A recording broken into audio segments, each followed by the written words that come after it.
이끌어내시는지 경험하는 시간이 되길 주님으로 축복합니다. 여러분들 다 가지고 계신 이 책 오늘도 가져오셨습니까?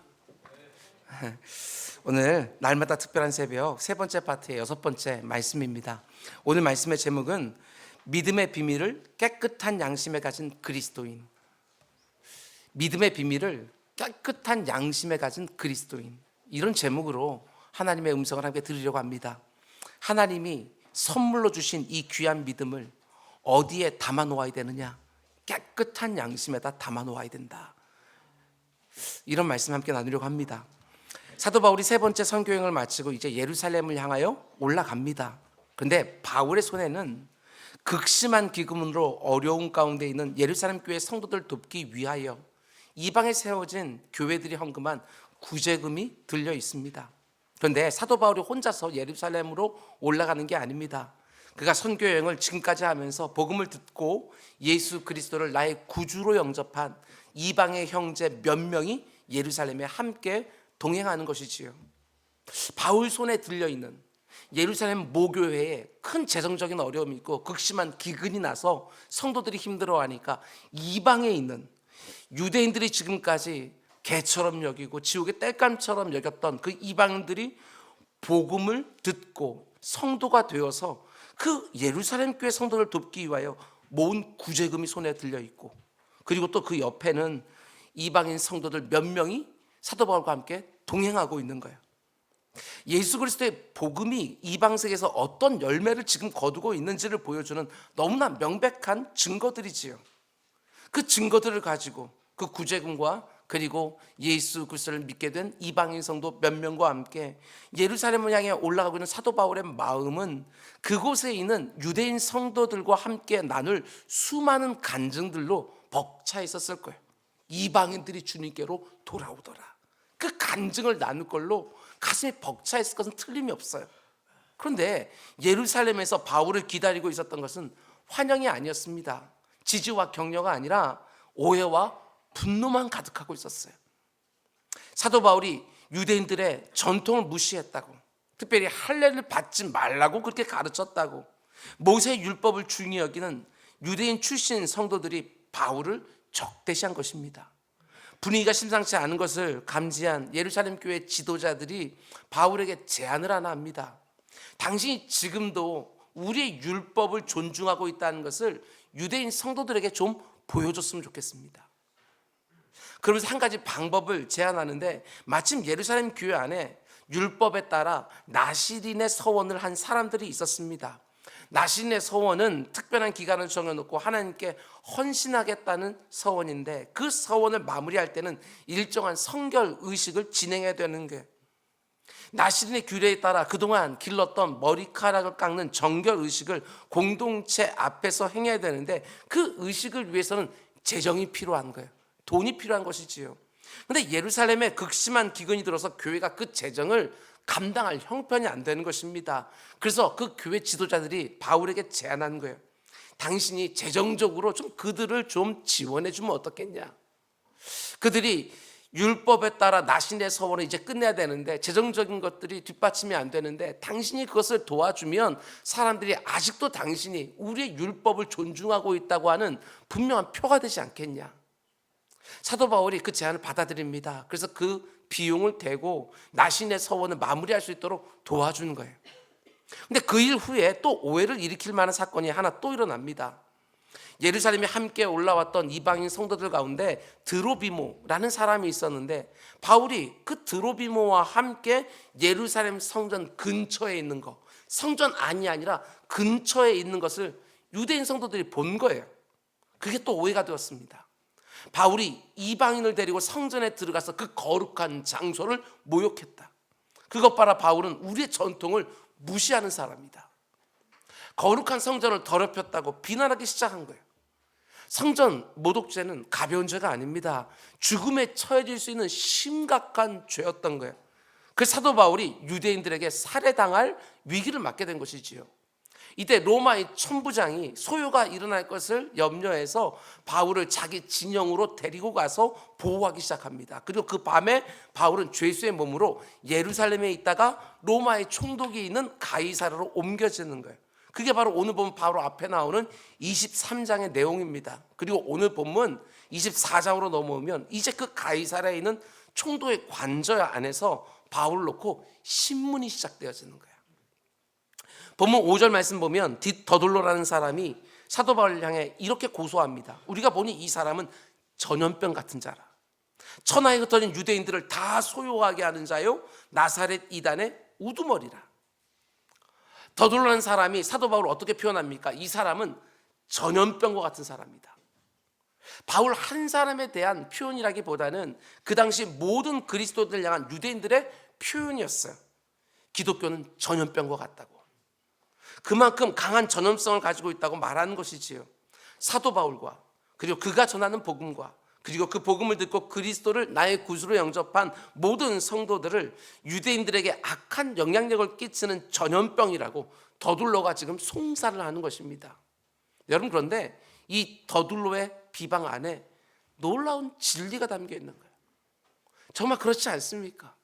우리가 믿는 기독교 안에, 그 복음 안에, 그 복음을 듣고 주님을 영접한 성도들 안에 정말 전염성이 있는 거예요. 한 집안에 복음이 들어가면 그 복음이 한 사람에게 역사하기 시작하지만 이내에 그 복음은 전염되기 시작하지요. 그래서 온 집안을, 온 가문을 복음으로 변화시키고 말아요. 우리 주님도 마태복음 13장에서 이렇게 말씀하셨습니다. 또 비유로 말씀하시되 천국은 마치 여자가 가루 서말소에 갖다 넣어 전부 다 부풀게 한 누룩과 같으니라. 누룩에는 전염시키고 변화시키는 힘이 있습니다. 예수 그리스도의 복음도 마찬가지라는 것이죠. 누룩과 같이 사람을 전염시키고 변화시키는 힘이 있다는 거예요. 우리 주님 이 세상에 오셔서 십자가 위에서 우리의 죄를 대신 지시고 우리 대신 죽으셨습니다. 그 대속의 은혜와 사랑이 죄인들의 마음을 딱 사로잡을 때에 그때 놀라운 삶의 변화들이 그 사람의 영혼과 인격과 삶 속에서 일어나는 거예요. 내 본성 속에 있는 그 악한 것들을 씻어내기 시작하고 내 삶 전부를 다 바꿔내는 본질적이고 궁극적인 힘이 복음 안에 들어있는 것이지요. 그 복음이 마치 누룩처럼 한 사람의 영혼과 인격과 삶 구석구석에 퍼져서 그 사람의 모든 것을 다 바꿔내는 거예요. 사도 바울이 그래서 로마서 1장에서 그 복음을 가리켜 이렇게 말합니다. 내가 복음을 부끄러워하지 아니하노니 이 복음은 모든 믿는 자에게 구원 주시는 하나님의 능력인지라. 예수 그리스도의 복음을 말하면서 능력이라고, 구원 주시는 그것도 하나님의 능력이라고 표현하는 거예요.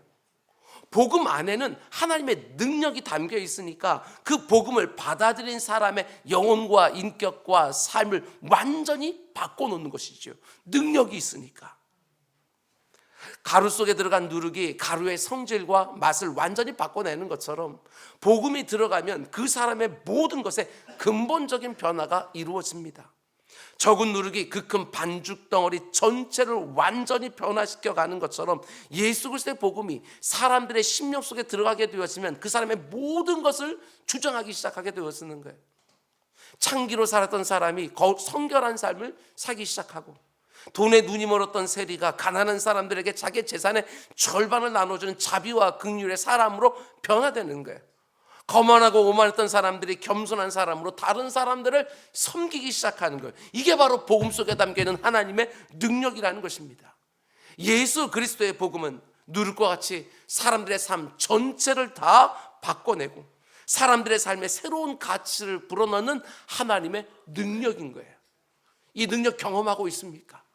여러분 안에도 복음이 들어가 있을 것이고 그 복음 앞에서 성령 하나님의 촉구하심에 따라 내 마음이 그 복음을 받아들이게 되었고 그 복음이 말하고 있는 예수 그리스도를 나의 구주로 우리도 영접하지 않았습니까?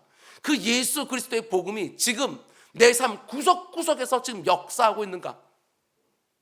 여러분, 복음에 담겨있는 하나님의 능력은요, 우리의 그 껍데기 그냥 행동 한두 개 바꿔내는 것이 아니라 근본적인 본질적인 변화의 시작이라고 말합니다. 내 마음, 이 심령을 바꿔내는 거야.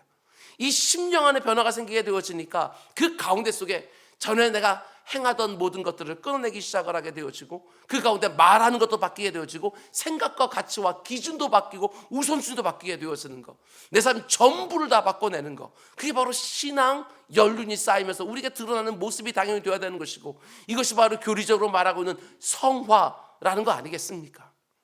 근데 누군가가 복음을 듣고 예수 그리스도를 나의 구주로 영접했다고 분명히 입으로 고백은 하는데 아무것도 변한 것이 없다? 그러면 의심해 봐야 되는 거예요. 진짜가 아닐 수 있어요. 얼마든지 지금 스스로 속고 있는 거예요. 물론 그 변화의 속도에는 사람마다 차이가 있을 수 있습니다. 어떤 사람들은 그 복음을 받고 예수 그리스도 나의 구주 영접한 그 바로 즉시로 모든 것이 와장창하고 다 천지가 개벽하듯이 바뀌는 분들이 있는가 하면, 그러나 어떤 사람들은 그게 20년 30년 그래 신앙생활에도 아주 조금씩 그 변화가 진행되는 것들도 보게 되어져요. 그러나 분명한 것은 복음을 받아들인 그 사람에게는 그 생각과 그 가치와 그 기준과, 아니 그 삶 속에 수많은 변화들이 생기게 되어지는 거예요. 그런데 어떤 사람이 복음을 받아들이고 예수를 나의 구주로 영접했다고 말하면서도 그 어떤 변화도 일어나지 않는다? 어떻게 그럴 수 있냐는 거예요. 누룩인데, 누룩이 들어갔는데 어떻게 반죽 덩어리에 아무런 변화가 없을 수가 있느냐? 그건 가능하지가 않다고. 누룩이 가짜거나 아니면 누룩이 안 들어갔거나, 이 두 개밖에 없어요. 내가 안에 들어온 것이 누룩이 아니라 가짜거나 아니면 내가 그 누룩을 받지 않았거나, 두 가지인 거예요. 예수 그리스도를 나의 구주로 내 안에 영접했다면, 예수 그리스도를 내 인생의 주인으로 정말 모시고 살고 있다면 반드시 변하게 되어 있습니다. 그 놀라운 분이 내 안에 들어오셨는데 어떻게 내 삶이 안 변할 수 있겠어요? 새로운 생명이 내 안에 잉태되면 처음에는 모를 수 있어요. 그러나 그 생명이 엄마의 태중에서 자라나게 되어지면 어느 순간에는 반드시 티가 나게 되어 있는 거 아니겠어요? 마찬가지입니다. 예수 그리스도의 생명이 내 심령 안에서 잉태되었는데 시간이 지나도 전혀 티가 나질 않는다? 그럴 수가 없다. 그 변화는 어떤 식으로든지 티가 날 수밖에 없다. 그런데도 예수 그리스도를 믿은 다음에도 아무것도 변한 것이 없다? 그러면 내 믿음이 진짜인지 반드시 점검해 봐야 된다는 거예요. 예수 그리스도를 나의 구주로, 나의 주인으로 영접하면 가치관의 변화가 옵니다. 사물을 보는 눈도 달라져요. 돈을 대하는 태도도 달라집니다. 성공의 기준도 바뀌게 되어지지요. 사람을 보는 눈도 달라지는 것이고, 시간을 보내는 방식도 달라지는 것이고, 선과 악의 기준도 달라지는 거예요. 얼마나 현격하게 달라지면 성경은 그걸 가리켜서 다시 태어났다고, 거듭났다고 이렇게까지 말을 합니다. 고린도후서 말씀을 보면 그런즉 누구든지 그리스도 안에 있으면 새로운 피조물이라. 새로운 피조물, 완전히 다른 존재가 되었다. 이전 것은 지나갔으니 보라 네가 새 것이 되었다. 새로운 생각, 새로운 언어, 새로운 자세, 새로운 삶의 모습과 습관, 그게 바로 복음을 받아들인 결과라는 것입니다. 예수 그리스도의 복음은 한 사람의 인생을 새롭게 창조해내는 하나님의 능력이라는 거예요. 복음을 진정으로 만나면 그의 삶에는 뚜렷한 구분이 생기게 되어집니다. 마치 이 세상 역사가 예수 그리스도의 오심으로 주전과 주후, BC와 AD로 쫙 하고 나누어지는 것처럼 한 사람의 인생 역사에도 주전과 주후라는 게 생기기 시작하는 거예요. 정말 뚜렷하게 예수님 믿기 전과 예수님 믿은 후의 구분점. 속도는 달라질 수 있지만 그 가운데 속에 그때를 기준으로 해서 예수 그리스도 때문에 바뀌는 것들이 시작되어진다. 그게 구분점이라는 거예요. 그래서 누구든지 그리스도 예수 안에 있으면 새로운 피조물이라고 말하는 것입니다. 그게 바로 복음 안에 있는 하나님의 능력. 그 능력을 내가 경험하고 있는가? 예전에 아무렇지도 않게 대수롭지도 않게 생각했던 것들이 이제는 큰 죄로 다가오고, 저는 아무렇게나 말을 뱉었었는데 이제는 그 말을 뱉는 순간 그 가운데 내 심령이 놀래고, 이런 어떤 뚜렷한 변화들 말입니다. 그러나 여러분, 한 사람의 변화로 끝나는 것도 아니에요. 예수 그리스도의 복음으로 새로운 피조물로 거듭나게 되어지면 그 즉시로 이 세상으로 보내지는 누룩으로 변화되어져요. 세상으로 보내지는 누룩. 내가 의식하지 않아도요, 나도 모르는 사이에 세상을 변화시키는 누룩의 역할을 내가 하고 있는 거예요. 나의 마음과 생각과 삶의 모습이 달라진 것 그 자체로 우리는 영향력을 갖게 되어져요. 나의 존재가 달라졌기 때문에 내가 살아가는 모든 자리에서 이전에는 없었던 전혀 다른 차원의 새로운 영향력이 생기게 되어지는 것이지요. 변화된 삶 자체가 바로 영향력이 되어지는 거예요. 왜 그렇습니까? 아니, 저 사람이 저렇게 변하다니. 저 사람이 믿기 시작한 예수 그리스도가 도대체 어떤 분이시기에 영향력을 갖게 되어지는 거예요. 그래서 예수님은 복음 안에 담겨있는 하나님의 능력으로 다시 태어난 성도들을 향하여 이렇게 말씀하시지요. 너희는 이 세상의 빛이다. 넌 이 세상의 소금이다. 내가 빛으로 살려고 하는 게 아니에요. 나는 그런 의식도 안 했는데 내 안에 빛 대신 주님이 계시니까 내가 가는 곳에 어둠이 물러가요. 의도하지 않았는데, 내가 소금으로 살려고 내가 의식하지도 않았는데 내 안에 죄가 전혀 없으신, 죄를 미워하시는 주님이 계시니까 나도 그 죄를 미워하기 시작하는 거예요. 그러면서 내가 있는 그 자리에서 전에는 그냥 받아들였던 그 죄를요 거절하기 시작하게 되어지는 거예요. 그게 바로 주님을 영접한 성도들에게 아주 자연스럽게 생기는 새로운 영향력이라는 것입니다. 예수님의 제자들 한번 보십시오. 그들 모두가 처음에는 정말 볼품없는 반죽 덩어리에 불과했습니다. 그들 모두가 다 고집도 세고 둔감하고 어리석고 교만하고 시기심도 많고 경쟁심으로 가득한 사람들이었지요. 그런데 우리 주님이 그들을 자신의 제자로 하나하나 불러주시는 거예요. 그리고 그들이 예수님과 함께 동행하는 동안 자기들도 모르는 사이에 주님께 전염되기 시작하는 거예요. 그렇죠? 영향을 받기 시작한 거예요. 당연하지 않겠어요? 예수님이 전하는 말씀은 날마다 듣고 있고, 예수님이 행하는 거 그거 날마다 눈으로 보고 있고, 그리고 예수님과 함께 동행하면서 그 말로 표현하지 못하는 그 거룩한 신비한 모든 것들이 그들에게 자연스럽게 스며들기 시작한 것이지요. 예수 그리스도의 생각과 가치와 소망이 그 엉터리 같은 제자들의 영혼과 인격과 삶에 누룩처럼 스며들기 시작한 거예요. 그러면서 날마다 그들은 자기도 모르는 사이에 그 주님을 담고 있는 거예요. 전염된 것이지요. 근데 거기서 끝나지 않았다는 것입니다. 그들의 변화된 모습이 그들과 접촉하는 사람들에게도 또 전염되고 또 영향력을 미치기 시작한 거예요. 그게 바로 사도행전의 이야기예요. 예수 그리스도를 통해서 변화받았던 그 제자들이 어떻게 다른 사람들을 또 변화시켜 가는지, 그게 바로 사도행전의 이야기인 거예요. 예수님이 누룩이셨던 것처럼 그 제자들도 어느새 누룩이 되어 있어요.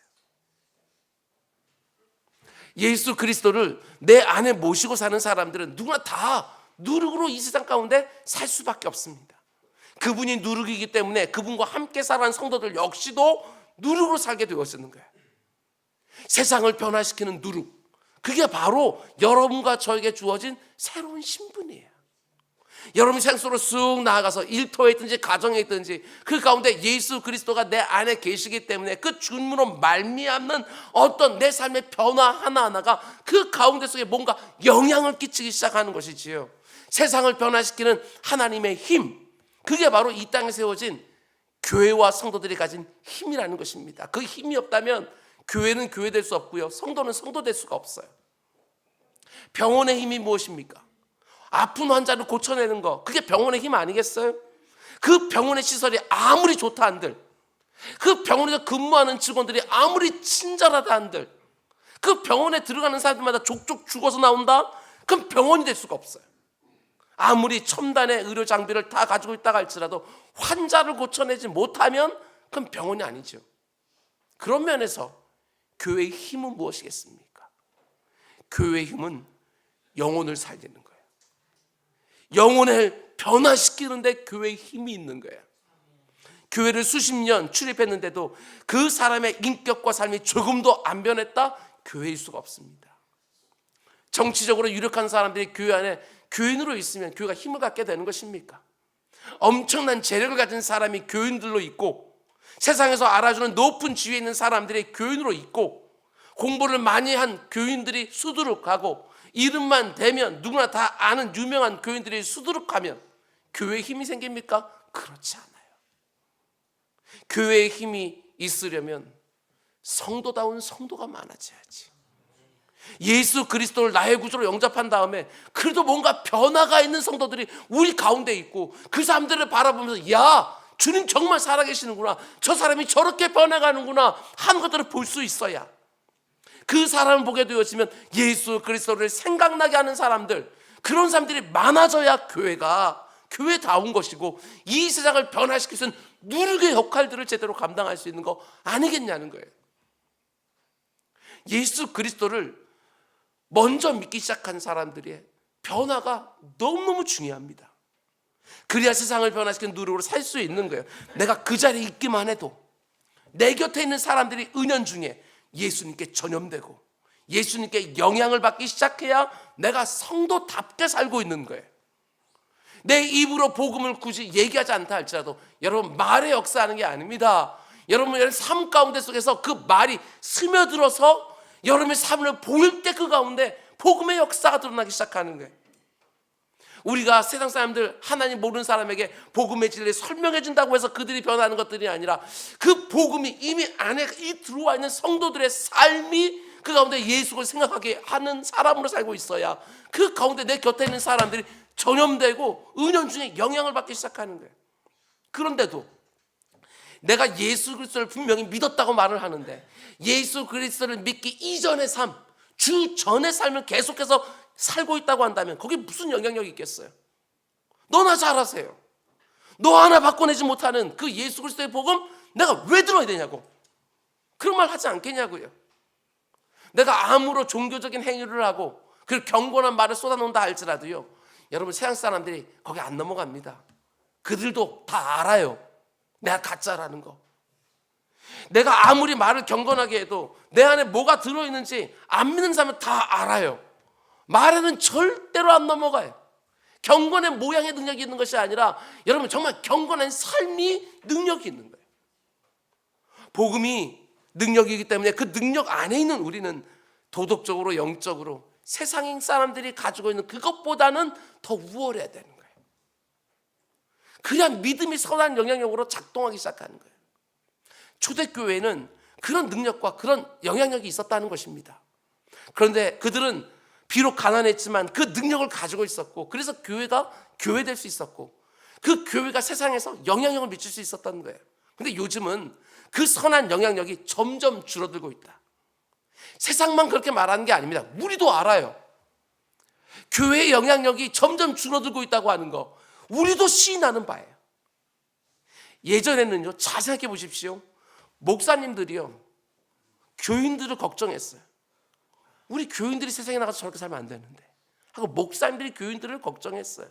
그리고 세상 속에 나가 사는 그 교인들은요, 세상을 바라보면서 또 걱정했어요. 이 세상이 이러다가 어떻게 될까? 근데 요즘 완전히 바뀌었습니다. 오히려 이 세상이 교회와 교인들을 걱정합니다. 교회가 저래서 어떻게 하나? 교회 다닌다는 사람들이 저렇게 살면 어떻게 하냐? 교인들이요, 저 같은 목사들을 걱정해요. 우리 목사님 저렇게 살면 안 되는데. 잘 보세요. 예전에는 하나님이 살아계신다면 어떻게 이 세상이 이렇게 악할 수가 있냐, 이렇게 사람들은 말을 했어요. 요즘은 아니, 하나님이 살아계신다면 교회가 왜 이 모양이냐, 이렇게 바뀐 거예요. 너무나 안타깝고 속상하죠. 부끄럽습니다. 선한 영향력은 고사하고 비난과 조롱이 오히려 쏟아지는 거예요. 초대교회는 달랐다는 것이지요. 그들이 가진 복음에는 정말 능력이 있었어요. 그 복음으로 거듭난 성도들에게 이 세상이 감당할 수 없는 영향력이 있었어요. 그 능력과 영향력이 얼마나 강했으면 사람들이 전염병이라고 말했을까. 그들과 접촉만 하면 똑같은 예수병이 걸리더라. 어떻게 그때는 그랬을까? 그 어떤 것으로 그 전염병을 막아낼 수가 없는 거예요. 로마 제국이 아무리 박해해도, 유대인들이 아무리 그 가운데 핍박을 해도요, 그 전염병이 그치질 않는 거예요. 당연히 우리는 생각해 봐야 됩니다. 그 가난했던 초대교회가 전염병이라고 불릴 만큼 강력한 영향력을 가지고 있었던 이유가 무엇이었을까? 왜 오늘 우리는 전염병이라고 불릴 만큼, 누룩이라고 불릴 만큼 그 강력한 영향력을 갖지 못한 이유가 뭐냐? 생각해 봐야 되는 거예요. 사도 바울이 가졌던 복음, 초대교회 성도들이 가졌던 그 복음을 오늘 우리도 똑같이 가지고 있습니다. 다른 복음을 가지고 있는 것이 아니에요. 사도 바울이 전했던 복음을 우리도 가지고 있는 것이고 초대교회 성도들이 전했던 그 누룩 같은 복음을요 오늘 우리도 똑같이 가지고 있어요. 근데 영향력은 왜 이렇게 다른가? 그 이유 가운데 하나를요 사도 바울의 답변 속에서 오늘 우린 찾을 수가 있어요. 14절부터 16절까지 우리가 봉독한 그 말씀 보면 더둘로라는 사람의 고소에 대해서 사도 바울이 이렇게 답변을 합니다. 잘 들어보십시오. 그러나 이것을 당신께 고백하리이다. 나는 그들이 이단이라고 하는 도를 따라 조상의 하나님을 섬기고 율법과 선지자들의 글에 기록된 것을 다 믿으며 그들이 기다리는 바 하나님께 향한 소망을 나도 가졌으니 곧 의인과 악인의 부활이 있으랴 함이니라. 그 다음에 이것으로 말미암아 나도 하나님과 사람에 대하여 항상 양심의 거리낌이 없기를 힘쓰고 있다. 지금 바울이 뭐라고 대답을 해요? 두 가지를 말하고 있는 거예요. 하나는 내 믿음에 대해서, 하나는 내 양심에 대해서. 이 두 가지. 내가 지금 증거하고 있는 그 복음에 부끄럽지 않는 양심으로 내가 지금 살고기를 애쓰고 있다. 온전치 않지만 여전히 부족한 건 많이 있지만 내가 전하는 그 복음에 부끄럽지 않은 양심을 가지려고 지금 애쓰고 있다. 이렇게 말하는 것이지요. 사도 바울은 지금 명확하게 말하는 것입니다. 그리스도의 십자가 죽음과 부활 사건에 대한 나의 믿음에 대해서 말하는 것이고, 그런데 또 하나 그 믿음을 가지고 내가 지금 어떻게 살고 있느냐? 나는 양심에 거리낌 없이 살려고 지금 애쓰고 있다. 그것도 하나님만 아시면 되지 이게 아니라 여기 보셔요. 정확하게 하나님과 사람 앞에서 양심에 거리낌이 없이 살려고 내가 언제나 애쓰고 있다. 자신의 믿음만 얘기하지 않습니다. 자신의 양심까지 얘기하고 있는 거예요. 자신의 양심이 이 복음이 진실이라는 것을 증명하고 있다. 이 말 아니겠어요? 사도 바울이 로마서 9장 1절에서 또 이렇게 고백합니다. 내가 그리스도 안에서 참말하고 거짓말을 하는 것이 아니다. 나에게 큰 근심이 있는 것과 마음에 그치지 않는 고통이 있는 것을 내 양심이 성령 안에서 나와 더불어 증언한다. 내 양심이 성령 안에서 나의 말과 나의 믿음과 나의 삶에 대해서 증언해주고 있다는 거예요. 양심이 지금 소리를 쳐서 복음을 증거해주고 있다고. 그리고 내 안에는 성령 하나님도 내 양심으로 그 모든 복음이 얼마나 역사하는 능력인지를 드러내 보여주고 있다는 사실이에요. 이게 바로 사도 바울이 능력 있는 사람으로 복음을 증거할 수 있었던 너무나도 중요한 이유 중에 하나였다고 말하는 것이지요. 잘 들으셔야 돼요. 여러분, 사도 바울은 남다른 열심이 있지 않았습니까? 고난과 수모와 때로는 돌에 맞아 죽을 뻔할 정도로, 여러분 아무리 박해가 있어도요 그는 굽히지 않았어요. 그는 그 어떤 핍박 속에서도요 정말 힘을 다해서 열심을 가지고 복음을 증거했어요. 그런데 그것만이 아니었다는 것이죠.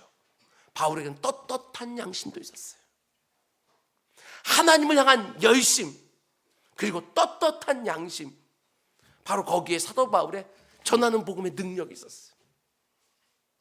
내가 믿음이 있노라 하고 복음에 충만해서 그 열심만 가지고 있던 것이 아니라 그 열심에 뭐가 뒷받침돼야 돼요? 깨끗한 양심. 세상 사람들의 반응을 훌쩍 뛰는 깨끗한 양심이 딱 그 가운데 붙어 있어야 그 가운데 내가 전하는 복음의 능력이 있기 시작하는 거예요. 이 부분을 묵상하면서 이런 생각이 들었어요. 오늘날 교회들이 바울이 전하는 똑같은 복음을 전하고 있음에도 불구하고 능력이 나타나지 않는 이유는 복음의 문제가 있는 게 아니라 우리의 양심의 문제가 있는 게 아닐까, 이런 생각이에요. 내가 어디에 있든지, 누구와 있든지, 나를 아는 사람들이 있든지 나를 모르는 사람들만 가득 있든지, 내가 집에 있든지 직장에 나가 있든지 양심은 따라다니잖아요. 이 양심이 내가 복음에 합당하게 살고 있는가, 내 안에 계시는 예수 그리스도가 보실 때에도 합당하게 살고 있는가, 양심이 따라다니고 있는 거예요. 그 깨끗한 양심에서 복음의 역사가 드러나기 시작하는 거죠. 열심이 없어서 우리 한국교회가 여러분 영향을 잃어버렸습니까? 그렇지 않습니다. 우리 한 사람 한 사람 보더라도 바울만큼 열심인 사람들 수두룩 하고요. 그리고 한국교회의 열심은요 전 세계 사람들 못 따라와요. 교회 숫자가 적어서도 아닙니다. 인구 숫자에 비해서 그 어떤 나라에 비해서도 교회 숫자들이 많아요. 그런데 신앙 양심에 떳떳하게 사는 그리스도인들이 점점 줄어드니까 바울이 가진 복음을 똑같이 가지고 있으면서도 영향력이 점점 줄어드는 거예요. 정말 그렇지 않습니까? 이 세상 사람들이 언제 우리 믿음 가지고 문제 제기했어요? 우리 양심 가지고 문제 제기했어요. 너 이중적 아니냐? 너 입으로는 이렇게 말하면서 왜 이렇게 살아? 양심 불량. 거기서 문제가 다 생기는 거예요. 믿음과 양심은 늘 함께 가야 되는 거예요. 디모데전서 3장을 보면 사도 바울이 집사의 자격을 논하면서 이렇게 말합니다. 잘 들어보십시오. 이와 같이 집사들도 정중하고 일구이연하지 아니하고 술에 임박히지 아니하고 더러운 일을 탐하지 아니하고 그 다음에 깨끗한 양심에 믿음의 비밀을 가진 사람이어야 된다. 집사의 자격 가운데서 하나가 뭐예요? 믿음의 비밀을 어디다 간직해야 된다고 말합니까? 깨끗한 양심에.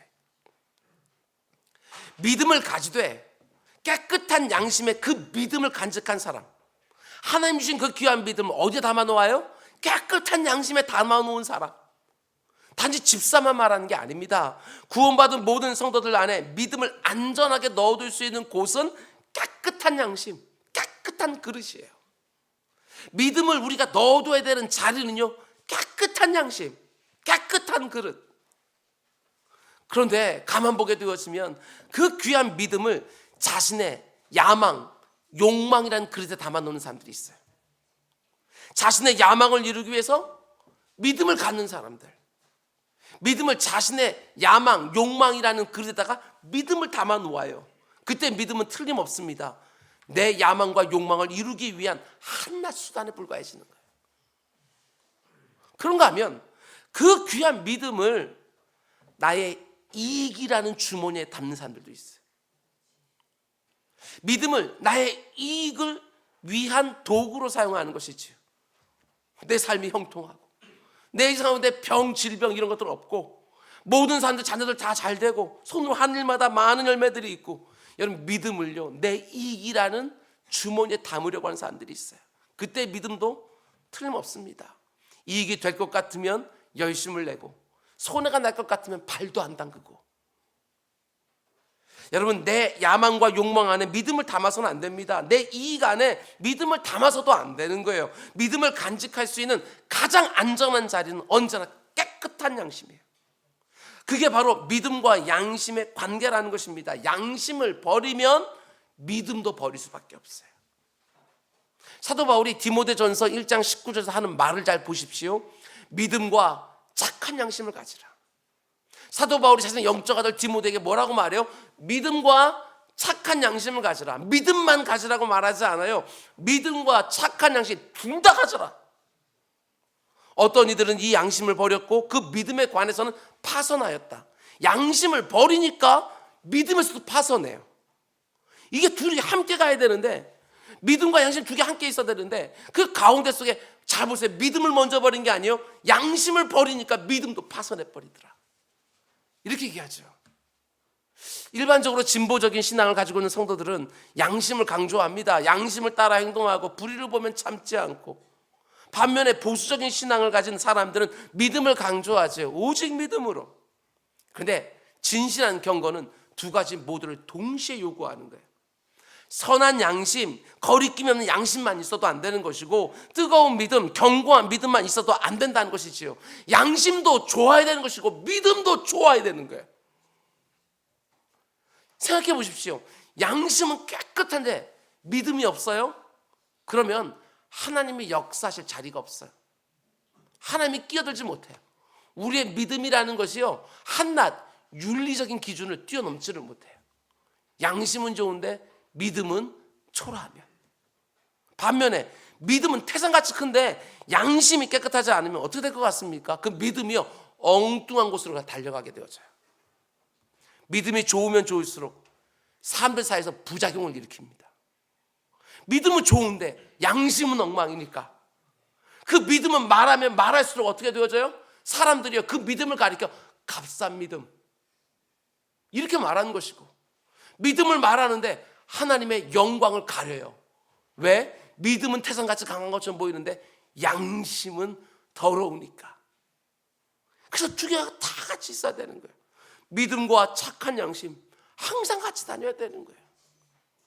특별히 우리 시대에는요 믿음에 대한 강조보다 어떤 면에서는 깨끗한 양심에 대한 강조가 더 필요한 시대가 되지 않았나, 이런 생각이 됩니다.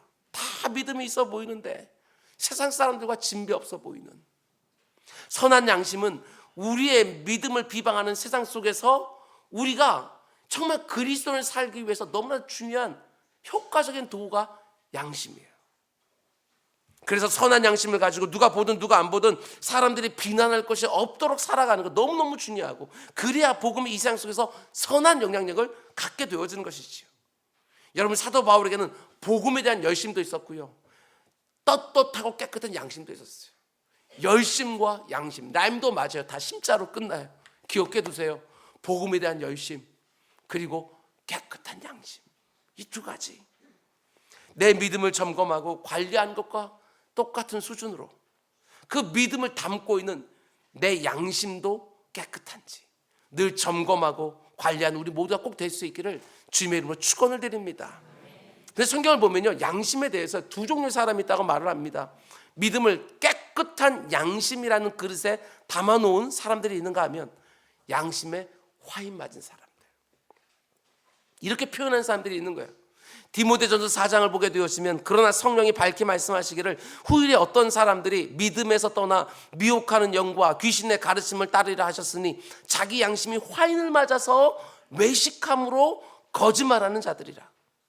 마지막 때 믿음을 떠나서 그릇된 가르침을 가르치는 사람들이 많이 나타나게 될 터인데, 그 사람들의 특징은 양심에 화인을 맞았다.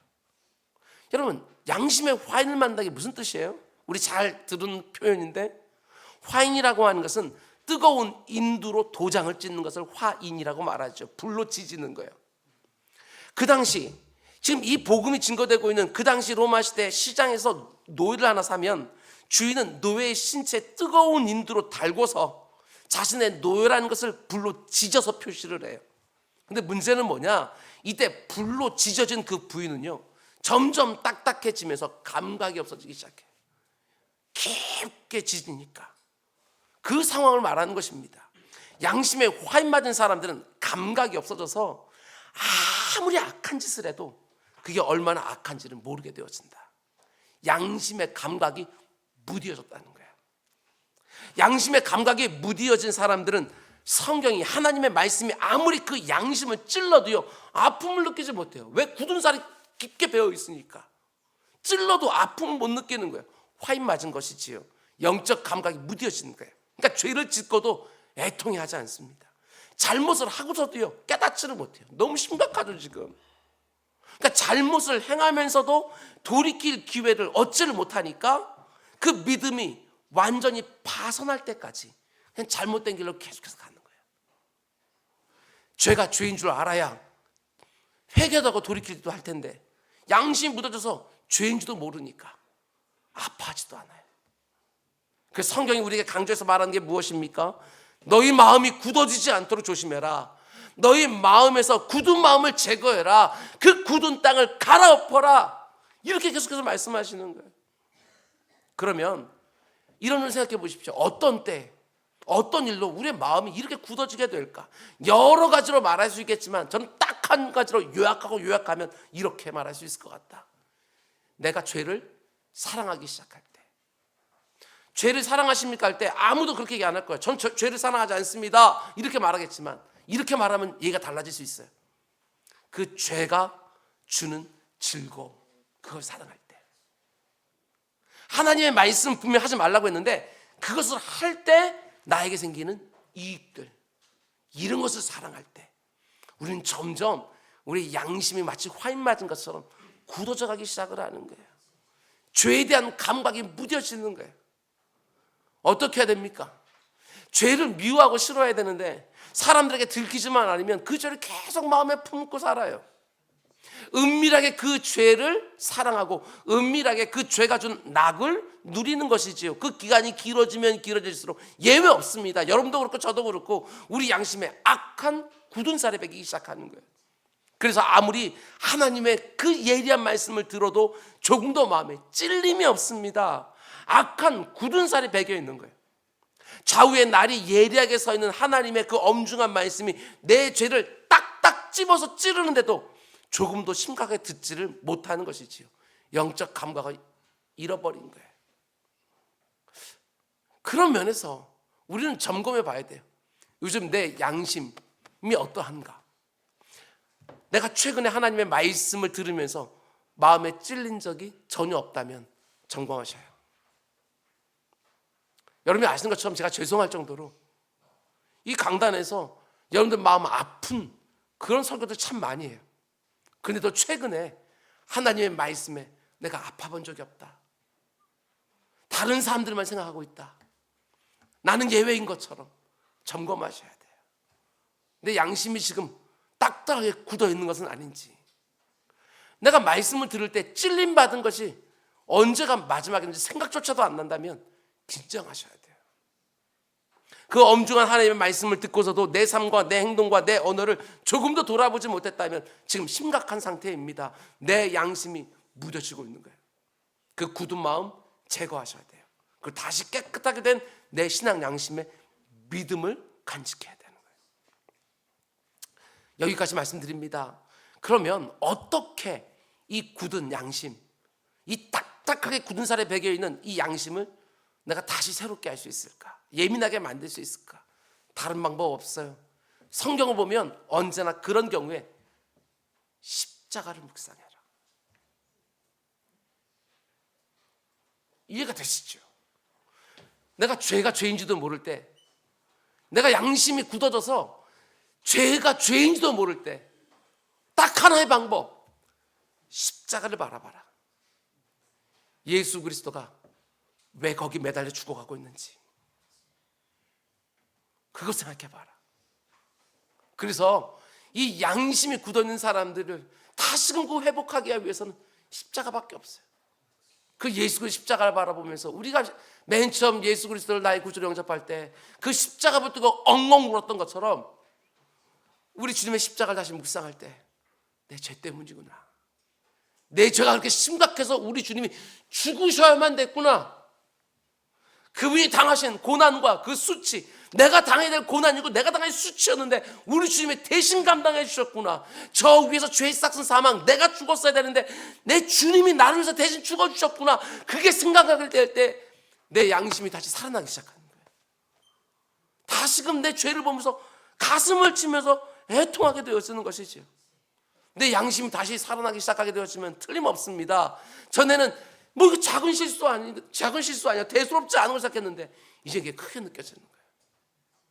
그때는 양심이 묻어져 있으니까 뭐 이 정도 뭐 내가 먼저 틀린 말 했어? 이러면서 이거 다 했던 것들도 이제는 예수의 십자가를 묵상하다 보니까 내 양심이 막 그냥 예민하게 막 활동하게 되니까 그 말 한마디를 똑같이 뱉었을 때 견딜 수가 없는 거예요.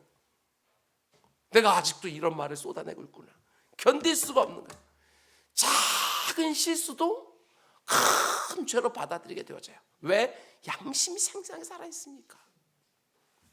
여러분, 참회록을 쓰는 분들이 있습니다. 기독교 역사상 참회록을 쓰시는 분들이 있는데 제가 그 참회록을 읽다 보면 정말 희한하게도 지금 참회록을 쓴 그 사람보다도요, 그걸 읽고 있는 내가요 훨씬 더 엉터리거든요. 나는 참회록을 안 쓰는데 그분들은 참회록을 써요. 왜 그럴까? 나보다도 훨씬 더 경건하게 살고 있는 사람들인데 왜 이들은 구구절절 눈물을 흘리며 참회록을 쓰고 있는데 나는 참회록을 쓰질 않고 있는가? 왜지요? 십자가 앞에 가까이 가면 갈수록 내 안에 있는 모순들과 더러움이 더 크게 보였던 거예요. 그래서 그들은 십자가에 누구보다 가까이 가 있었던 거예요. 그러다 보니까 그 앞에서 참회록을 쓰기 시작하는 거예요. 내가 이렇게 악한 죄인 괴수라고. 십자가 앞에 가까이 나가면 나갈수록 오라, 나는 공고한 사람이라. 누가 나를 이 사망의 몸에서 건져내랴. 내 영혼에 대한 탄식이 쏟아질 수밖에 없어요. 십자가 앞에서 내 안에 있는 그 모순과 그 더러움이 훨씬 더 크게 보이기 시작하는 거예요. 여러분, 그 십자가를 바라본다는 게 어떤 의미입니까? 이렇게 말씀하신 분들인데 다른 것 아닙니다. 하나님 말씀 앞에 나를 세우는 거예요. 요한복음 1장 1절 2절 말하고 있는 것처럼 예수 그리스도가 내가 곧 말씀이라고 분명히 말씀해 주셨어요. 이 말씀 안에는 하나님의 성품이 들어있어요. 그래서 이 말씀 앞에 내 영혼의 거울로 삼아서 날마다 나를 비춰보는 거예요. 말씀을 이렇게 하나 들었으면 그 말씀으로 나를 또 점검하고, 오늘 여러분들이 매일같이 그 성경 큐티하고 있다고 한다면, 통독하고 있다고 한다면 그 말씀에 나를 세워놓고 나를 점검하는 거예요. 그게 바로 십자가에 가까이 가는 모습인 거예요. 그리고 그 말씀대로 살고 있지 못한 내 모습을 보게 되었으면, 여전히 내 안에 있는 그 탐욕과 그 교만과 이기적인 마음들이 드러나기 시작하면, 아니 내 입에서 쏟아지고 있는 그 부주의한 말 한마디 한마디 생각하게 되었으면, 그때부터 우리는 십자가에 달리신 예수 그리스도가 바로 그것 때문에 죽으셨구나, 내가 십자가에서 발견한, 말씀을 발견한 그 모습 때문에 우리 주님 내 대신 죽으셨구나 하고 깨닫게 되어지는 거예요. 그러면서 그 죄와 우리는 싸우기 시작해요. 그러다 어느 순간에 성령 하나님의 도우심으로 그 죄를 하나씩 끌어내기 시작하는 거예요. 그게 성화예요. 성화. 근데 거기서 끝나지 않습니다. 양심에 부끄러움이 없는 그리스도인들, 자기의 믿음을 깨끗한 양심에 담아놓는 그 성도들이 이 땅에 점점 많아질 때, 그때 교회와 복음은요 역사하는 능력을 얻기 시작하는 거예요. 그렇게 회복된 교회와 성도들이 이 세상에 선한 영향력을 끼치기 시작하는 거예요. 믿음과 선한 양심, 기억해 두십시오. 믿음과 선한 양심, 이 두 가지가 함께 내게 있는지. 그리스도인으로서 매일매일 하나님 앞에서, 사람들 앞에서 부끄럽게 살지 않도록 믿음과 선한 양심을 잘 관리하는 것, 그게 바로 올바른 믿음의 모습이고, 그게 바로 이 세상에 살아가는 그리스도인들의 모습이 되어야 되는 거예요. 여러분과 저의 삶이 적어도 부끄럽지 않은 삶이 될 수 있도록, 바른 믿음과 생생하게 살아있는 깨끗한 양심으로 순간순간 살아가고 싶어서, 여러분 작은 미풍에도 그렇게 아파할 수 있는, 십자가 앞에서 내 모습을 수시로 돌아볼 수 있는, 그래서 내가 어디에 있든지 누구와 함께 있든지 선한 영향력으로 은밀하게 그 가운데 예수를 전염시켜 살아가는 우리 모두가 될 수 있기를 주님의 이름으로 축원드립니다. 우리 기도하겠습니다. 오늘 말씀을 가지고 이 시간 우리 잠깐 입을 열어서 함께 기도하기 원합니다. 오늘 말씀을 들으면서 혹시 내 심령 안에 무뎌진 부분이 없는지 한번 생각해 보십시오. 전에는 이 정도 말씀 들으면 막 고통스러워 괴로워하고, 예배를 끝나도 예배당도 떠나지 못하겠고, 내 양심에 화인 맞지는 않았는지, 하나님의 말씀으로 찔림 받고 하나님 도대체 이런 나 어떻게 하면 좋겠습니까? 고민하며 탄식하던 적 언제가 마지막이었습니까? 혹시 그때가 오래되었다면 긴장하면서 내 영혼 십자가 앞으로 데리고 가시기 바랍니다. 내가 받은 그 죄사함과 그 원에 전혀 어울리지 않는 삶을 살고 있어서 그 가운데, 마음 가운데 여전히 눌림이 있다고 한다면 눌림 상태로 있지 말고 하나님 내 양심을 다시 회복시켜 주십시오. 우리 함께 기도합시다. 하나님 내 영혼을 돌아보는 민감한 영성, 깨끗한 양심을 주십시오. 매일매일 십자가 앞에 나아가 하나님의 말씀을 거울 삼아 내 영혼을, 내 양심을 살피게 해주십시오. 내 삶에 여전히 있는 모순들, 여전히 내 중심에 있는 그 이기심, 죄된 습관, 왜 그렇게 안 떨어져 나가는지 하나님 내 힘과 내 의지는 부족합니다. 저를 도와주십시오. 이 시간 우리 입을 열어서 같이 기도하겠습니다. 사랑해 주님 감사합니다. 주님 함께 붙들어 주셔서 오늘 말씀을 들었습니다.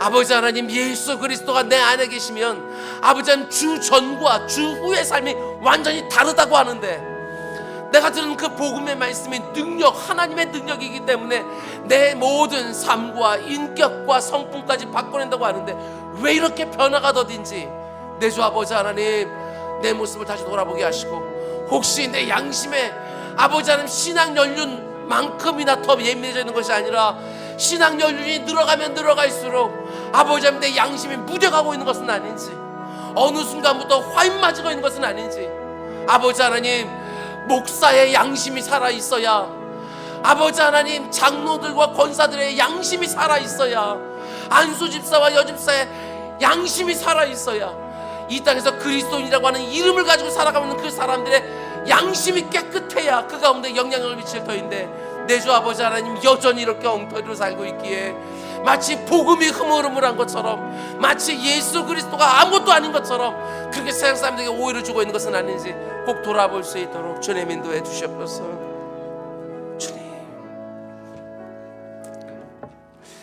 사랑이 많으신 아버지 감사합니다. 아버지 하나님, 오늘 엄중한 말씀을 들었습니다. 내 주 아버지 하나님, 오늘 예배당에 올 때 기대하지 않은 말씀이 아버지 오늘 선포되어졌다 할지라도 하나님이 나를 한 사람 딱 놓고 이 말씀 주신 줄 알고 이 말씀 딱 붙들고 아파하게 하시고 회개하게 하시고 결단하며 도움을 구하는 우리 모두가 될 수 있도록 주님 인도하여 주시옵소서. 내 삶 가운데 속에 예수 그리스도로 말미암는 그 변화가 이거는 안 고쳐진다, 이건 어쩔 수 없다 하는 그 영역에서도 역사하는 것들 다들 볼 수 있도록 인도하여 주시옵소서. 아버지 하나님, 이 귀한 믿음을 내 욕망에 내 이익에 담지 않게 하여 주시고 깨끗한 양심에 담고 싶어서 하나님 앞에 나아가 성결키를 원하는 우리 모두가 다 될 수 있도록 인도하여 주시옵소서. 이 모든 말씀 예수님의 이름으로 기도드렸습니다. 아멘. 우리 오늘 말씀 생각하면서 우리 찬송가 433장 우리 찬양하겠습니다.